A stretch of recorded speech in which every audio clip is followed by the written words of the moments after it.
Hello दोस्तों, आज की इस वीडियो में हम लोग सामाजिक विज्ञान के क्वेश्चन को देखेंगे, है ना। तो आज हम लोग 30 एमसीक्यू को सॉल्व करने वाले हैं जो आपके यूट्यूब पे वायरल क्वेश्चन चल रहे हैं, है ना। तो इस क्वेश्चन को हम लोग आज देखेंगे कि इसका आंसर क्या होगा। तो ये वीडियो आपके लिए इम्पोर्टेंट होगा, ठीक है। यहाँ पे इम्पोर्टेंट क्वेश्चन को हम लोग आज डिस्कस करने वाले हैं। तो देखिए, पहला क्वेश्चन यहाँ पे है कि फ्रांसीसी उपनिवेशों में कौन सी प्रथा का उन्मूलन जैकोबिन शासन के क्रांतिकारी सामाजिक सुधार में से एक था। तो इसका आंसर बी होगा, दास प्रथा, ठीक है। चलिए अगला देखिए।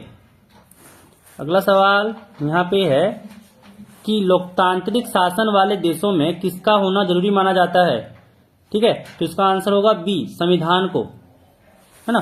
संविधान ही होना जरूरी है लोकतांत्रिक शासन में। अगला देखिए, तीसरा नंबर यहाँ पे कहा जा रहा है कि प्रारंभ से ही फ्रांसीसी क्रांतिकारियों ने किस प्रकार के कदम उठाए जिनसे फ्रांसीसी लोगों में एक सामूहिक पहचान की भावना पैदा हो सकती थी, है ना। तो पहला बोल दिया गया कि एक संयुक्त समुदाय के विचार पर बल दिया, हाँ ये भी सही है।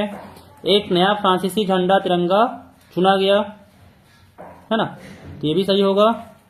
स्टेट जनरल का चुनाव सक्रिय नागरिकों के समूह द्वारा किया जाने लगा, तो ये भी सभी होगा, है ना। इनमें से सभी होगा, इनमें से सभी होगा, ठीक है। चलिए अगला देखिए।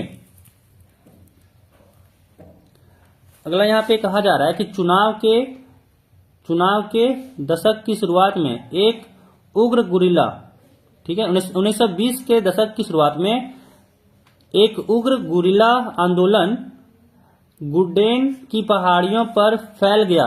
तो गुडेन भारत के किस राज्य में स्थित है। तो इसका आंसर सी होगा आपका, आंध्र प्रदेश, आंध्र प्रदेश, ठीक है। चलिए अगला सवाल देखिए। अगला सवाल यहाँ पे कहा जा रहा है कि फ्रांस की मुद्रा की इकाई लिब्रे को किस वर्ष समाप्त कर दिया गया। तो इसका आपका आंसर हो जाएगा डी नंबर, 1794। अगला देखिए यहाँ पे कहा जा रहा है कि भारत से अफीम का निर्यात कहाँ किया जाता है। तो इसका आंसर होगा बी, चीन, ठीक है। अफीम का निर्यात चीन किया जाता है। अगला सवाल देखिए, कहा जा रहा है कि ब्रेटन वुड्स सम्मेलन में अंतर्राष्ट्रीय मुद्रा कोष की स्थापना किस उद्देश्यों को पूरा करने के लिए किया गया था, ठीक है। तो यहाँ पे पहला ऑप्शन दिया गया है वैश्विक मौद्रिक सहयोग को बढ़ावा देने, तो ये भी होगा। उच्च रोजगार को सतत आर्थिक विकास को बढ़ावा देने, तो ये भी सही है।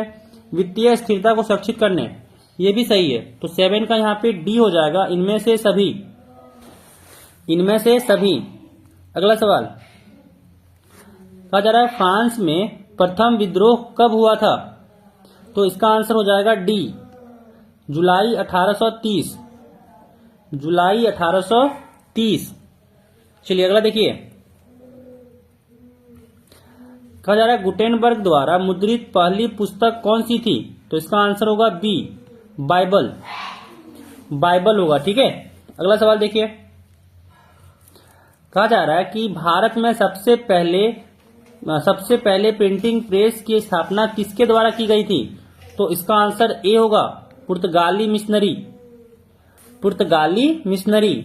अगला सवाल कि निम्न में से कौन दो ज्वलनशील गैसों हाइड्रोजन और ऑक्सीजन का यौगिक है तथा वह ऊर्जा का मुख्य स्रोत बन सकता है।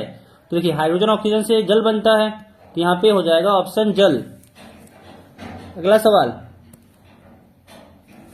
वे संसाधन जो किसी प्रदेश में विद्यमान होते हैं परंतु इनका उपयोग नहीं किया गया है, वे किस प्रकार के संसाधन माने जाते हैं, ठीक है ना। तो इसका होगा आंसर ए, संभावी, संभावी संसाधन। चलिए अगला सवाल, कहा जा रहा है हमारे देश में निम्नलिखित में से कौन सा स्थान शीत मरुस्थल के रूप में जाना जाता है, ठीक है ना।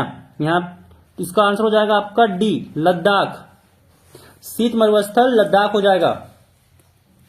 अगला सवाल, कहा जा रहा है मानसरोवर झील किस देश में स्थित है।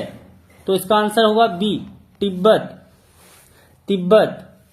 अगला सवाल कि निम्न में से किसका मानना था कि बहुउद्देशीय परिणामों के चलते भारत की कृषि और ग्रामीण अर्थव्यवस्था, औद्योगिक और नगरीय अर्थव्यवस्था समन्वित रूप से विकास करेगी?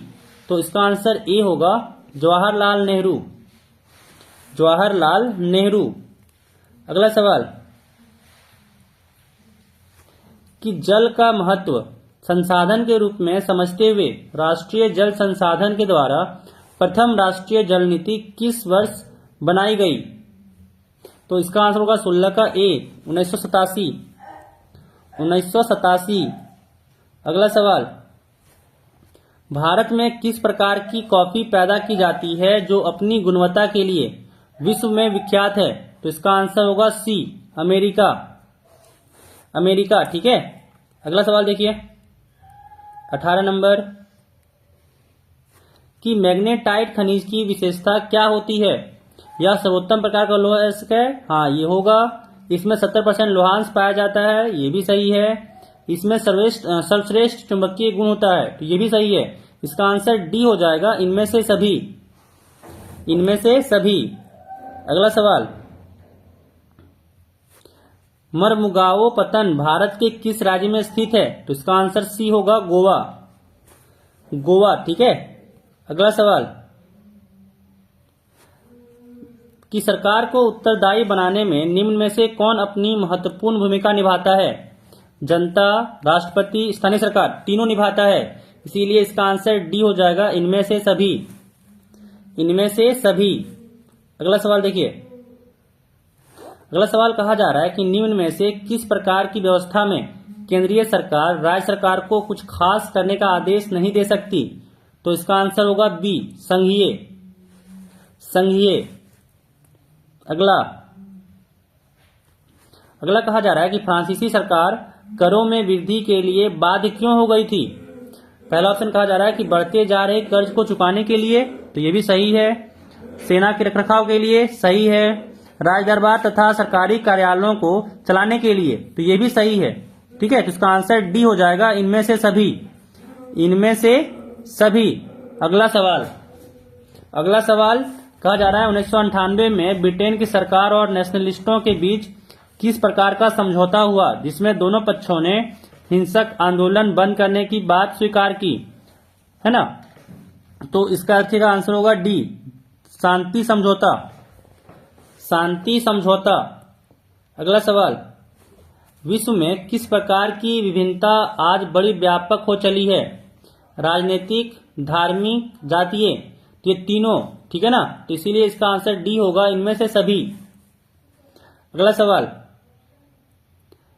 कि स्वर्गीय कांशीराम के नेतृत्व में 1984 में किस पार्टी का गठन हुआ था जो आज एक राष्ट्रीय पार्टी के रूप में जाने जाते हैं? तो इसका आंसर होगा सी, बहुजन समाज पार्टी।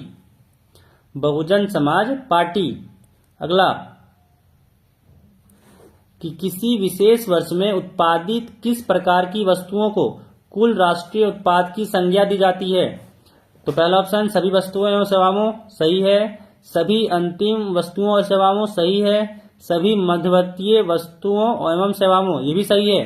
तो इसका आंसर डी हो जाएगा, इनमें से सभी। इनमें से सभी। अगला सवाल कि मुद्रा का प्राथमिक कार्य है, ठीक है, तो इसका आंसर डी होगा, विनिमय का माध्यम। विनिमय का माध्यम। चलिए अगला सवाल 28 नंबर कह रहा है सरकार द्वारा अवरोधों तथा प्रतिबंधों को हटाने की प्रक्रिया को किस नाम से जाना जाता है? तो इसका आंसर बी होगा, उदारीकरण, है ना? बी होगा, उदारीकरण। अगला सवाल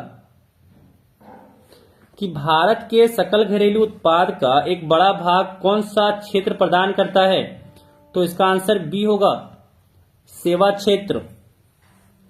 अगला क्वेश्चन, भारत का राष्ट्रीय उपभोक्ता दिवस कब मनाया जाता है? तो इसका आंसर ए होगा, 24 दिसंबर।